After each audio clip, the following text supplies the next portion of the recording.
नमस्कार। आज हम बात करने वाले हैं भगवद गीता के पहले अध्याय की। और देखिए, ज्यादातर लोग सोचते हैं कि ये सिर्फ एक ऐतिहासिक युद्ध का विवरण है, लेकिन आज हम इसे पूरी तरह से डिकोड करने वाले हैं। असल में ये अध्याय हमारे मन का, हमारी चेतना का एक बेहद डिटेल्ड नक्शा है। ये सीधे हमारी रोजमर्रा की उलझनों और संघर्षों से जुड़ा हुआ है। तो चलिए देखते हैं कि आज हम किन गहरे मनोवैज्ञानिक रहस्यों में उतरने वाले हैं। हम शुरुआत करेंगे कुरुक्षेत्र के असली मतलब से, फिर गीता के पात्रों के पीछे छिपे रहस्यों को समझेंगे। उसके बाद भ्रम और मोह की उन दीवारों पर बात करेंगे जो हमें अक्सर रोक लेती हैं।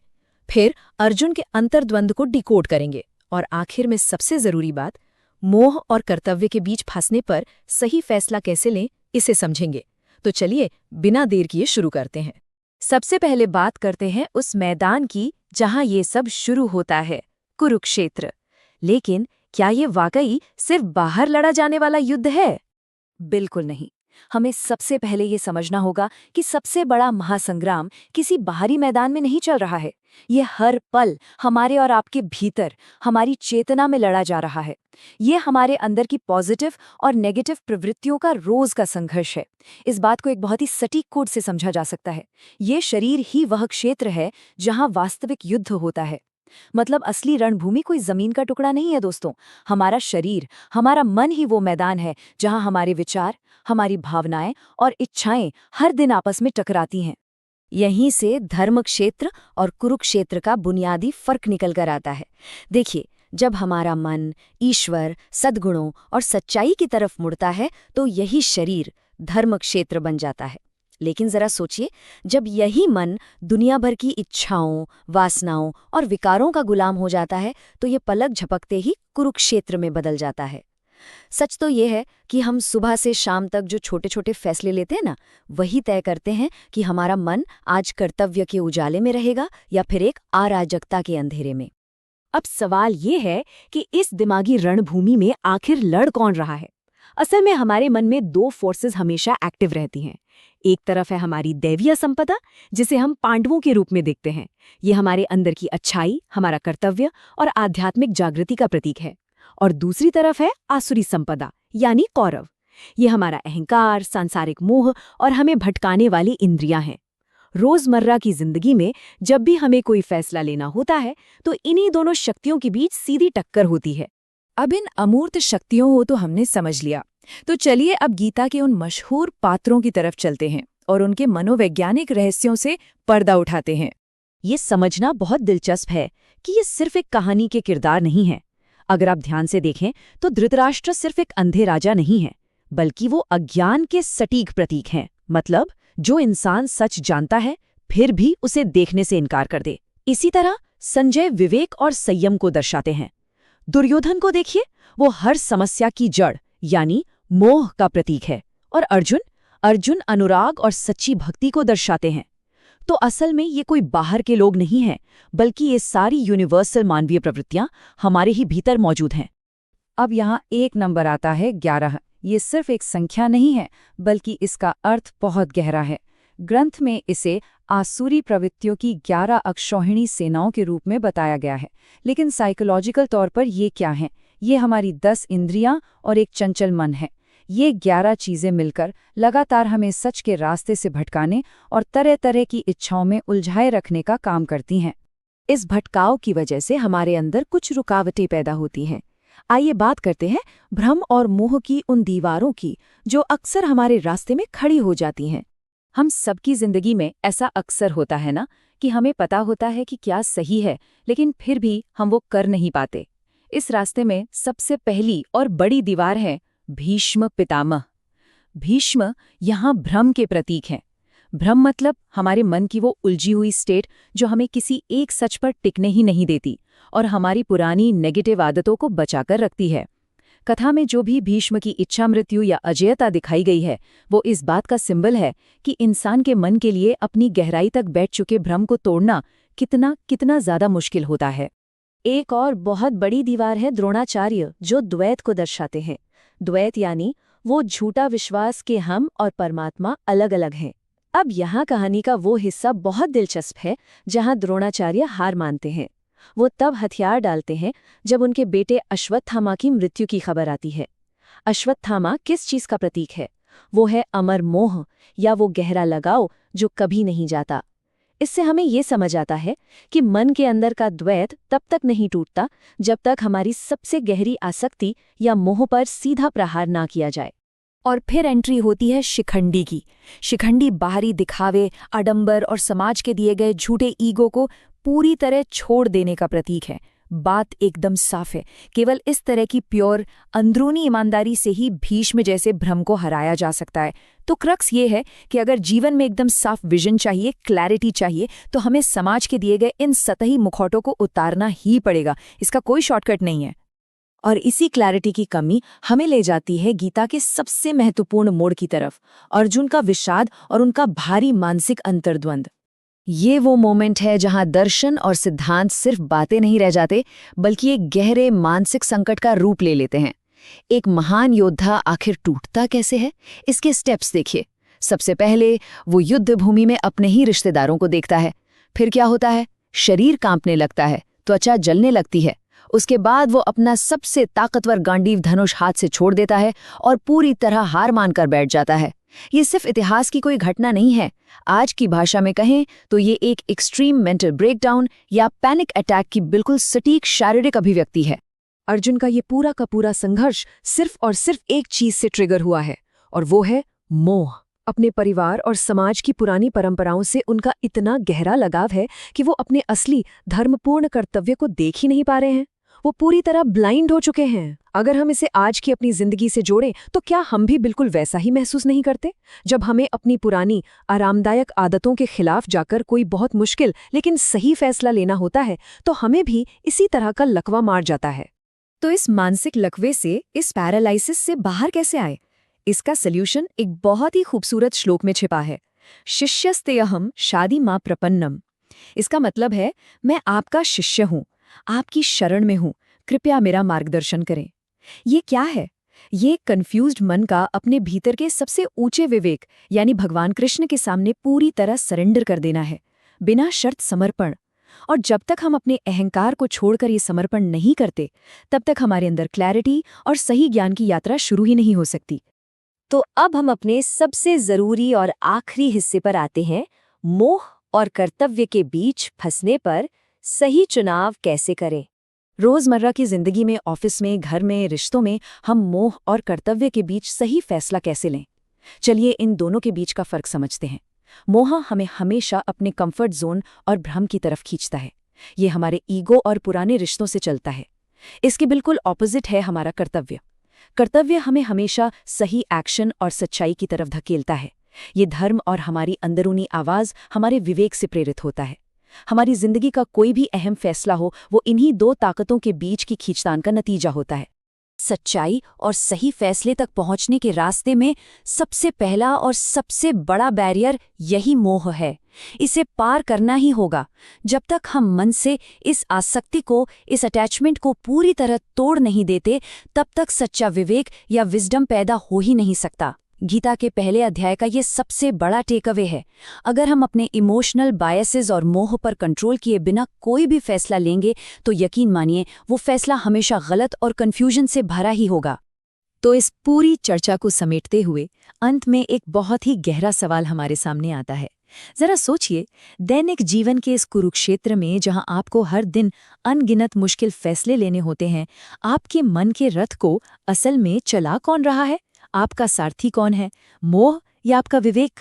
इस सवाल पर आज जरूर गहराई से विचार कीजिएगा, ताकि गीता रूपी इस शानदार दर्पण का इस्तेमाल हम अपने रोज की उलझनों को सुलझाने के लिए कर सकें। आज के इस गहरे और ज्ञानवर्धक सफर में मेरे साथ जुड़ने के लिए आपका बहुत बहुत धन्यवाद। नमस्कार। आज के इस खास विश्लेषण में हम सीधे एक ऐसी प्राचीन विजडम पर बात करेंगे जो सच में एक बेहद आधुनिक और प्रैक्टिकल टूल किट की तरह काम करती है। आज हम गहराई से समझेंगे श्रीमद् भगवद गीता के दूसरे अध्याय को। देखिए, हम सब अपनी रोजमर्रा की जिंदगी में कभी ना कभी उस ओवरथिंकिंग, एंग्जाइटी और कंफ्यूजन में फंस ही जाते हैं, है ना? तो आइए देखते हैं कि हजारों साल पुराना ये दर्शन आज की हमारी मेंटल उलझनों को सुलझाने के लिए किस तरह से एकदम सटीक और प्रासंगिक है। तो चलिए सीधे मुद्दे पर आते हैं।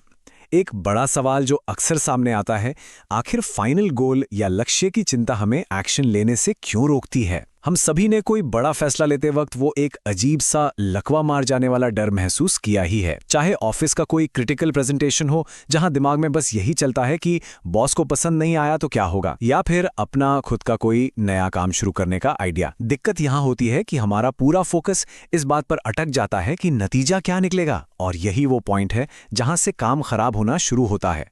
रिजल्ट को लेकर ये ओवर एंग्जाइटी हमारी परफॉर्म करने की असली ताकत को ही खत्म कर देती है। इस इंटरनल कॉन्फ्लिक्ट को समझने के लिए हम इतिहास के सबसे क्लासिक उदाहरण को ले सकते हैं। कुरुक्षेत्र के उस विशाल युद्ध भूमि की कल्पना कीजिए। महान योद्धा अर्जुन बिल्कुल बीच में खड़े हैं और वो पूरी तरह से टूट चुके हैं। उनके सामने एक तरफ है उनका कर्तव्य यानी धर्म, जो उन्हें युद्ध करने के लिए पुकार रहा है, और ठीक दूसरी तरफ है उनका मोह यानी अपने ही गुरुजनों और सगे संबंधियों के प्रति उनका गहरा इमोशनल अटैचमेंट। इस भयानक उलझन ने उन्हें अंदर से पूरी तरह झकझोर कर रख दिया है। सोर्स मटेरियल में इस पल को बहुत ही इमोशनल तरीके से बताया गया है। अर्जुन परिणामों के डर से, इस खौफनाक विचार से कि उनके हाथों उनके ही परिवार का विनाश हो जाएगा, इतने ज्यादा घबरा गए थे कि उन्होंने सचमुच अपने हाथ से अपना धनुष ही नीचे गिरा दिया। जरा सोचिए, उस महान योद्धा की काम करने की, युद्ध करने की पूरी इच्छा शक्ति ही खत्म हो गई, सिर्फ इसलिए क्योंकि उनकी नजर पूरी तरह से मोह और भावुकता के गहरे बादलों से घिर चुकी थी। लेकिन फिर एक टर्निंग पॉइंट आता है, वो क्षण जब अर्जुन अपने सारे तर्कों, अपने ज्ञान और अहंकार को पूरी तरह से साइड में रख देते हैं। अपनी इस गहरी दुविधा को खुलकर एक्सेप्ट करते हुए वे अपने मार्गदर्शक भगवान श्री कृष्ण के सामने पूरी तरह से सरेंडर कर देते हैं। वो कहते हैं, मैं आपका शिष्य हूं और आपकी शरण में हूं, कृपया मेरा मार्गदर्शन करें। मतलब जब बुद्धि बिल्कुल काम करना बंद कर दे, तब इस तरह का सच्चा समर्पण उस घने अंधकार से बाहर निकलने का रास्ता खोजने में बहुत मदद करता है। अर्जुन की इस पुकार के बाद श्री कृष्ण कोई इंस्टेंट हाउ टू गाइड देने के बजाय उनका पूरा नजरिया ही शिफ्ट कर देते हैं। वे जीवन और मृत्यु के सबसे बड़े सत्य को समझाते हुए कहते हैं कि आत्मा तो शाश्वत है और ये जो भौतिक शरीर का अंत है, ये केवल एक ट्रांजिशन है, बिल्कुल वैसे ही जैसे हम पुराने और फटे हुए कपड़ों को उतारकर नए कपड़े पहन लेते हैं। ये थॉट प्रोसेस परिणामों और मृत्यु के उस सबसे बड़े डर को जड़ से खत्म करने का एकदम पहला और सबसे जरूरी कदम है।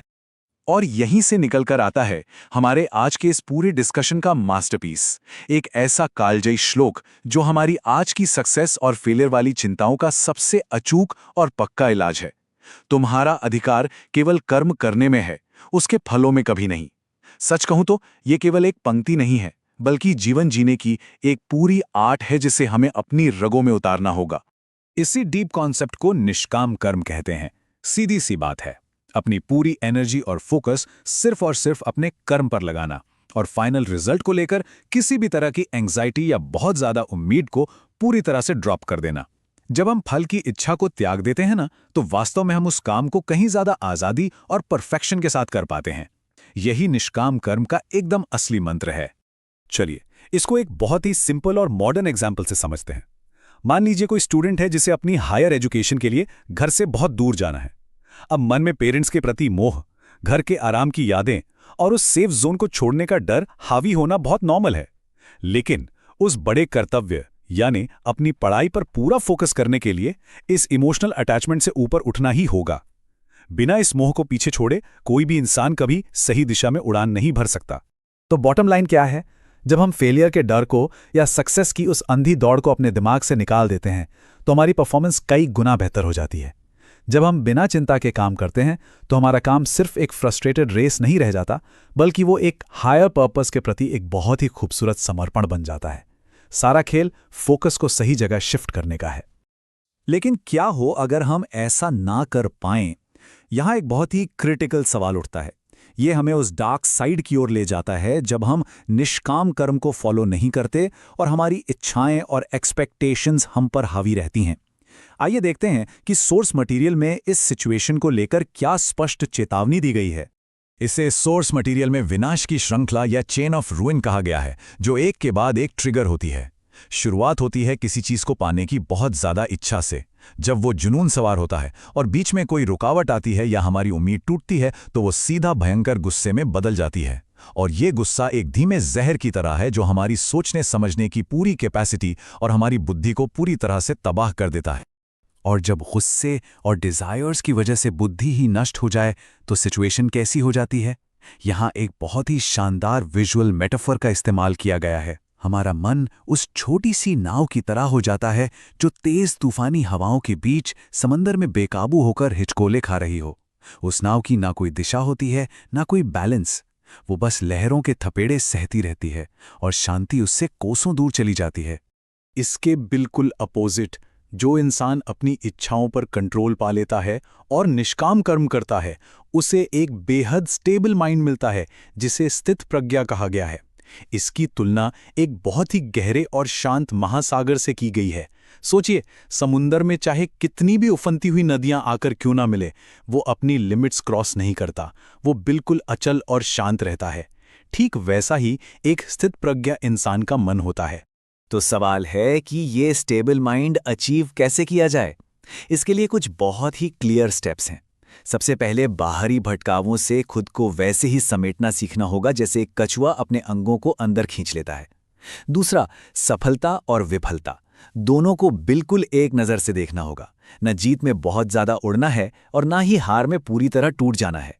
और सबसे ज़रूरी बात, बिना किसी ईगो के अपने हर काम को एक बड़े उद्देश्य के लिए डेडिकेट करना होगा। इस विश्लेषण को हम एक ऐसे विचार के साथ समेटेंगे जो हम सबको गहराई से सोचने पर मजबूर कर देगा। जरा इमेजिन कीजिए, यदि हम सच में निष्काम कर्म का अभ्यास शुरू कर दें, अगर हम मेहनत के रिजल्ट्स को लेकर बेवजह घबराना और ओवरथिंक करना बंद कर दें, तो आज अभी इसी पल हम अपने कामों में कितनी असीम एनर्जी और एकाग्रता ला सकते हैं। जब कल का डर ही नहीं होगा तो सोचिए आज का हमारा एक्शन कितना पावरफुल हो जाएगा। बस इसी विचार के साथ आज की इस चर्चा को यहीं विराम देते हैं। इस सफर में साथ बने रहने के लिए आपका बहुत बहुत धन्यवाद।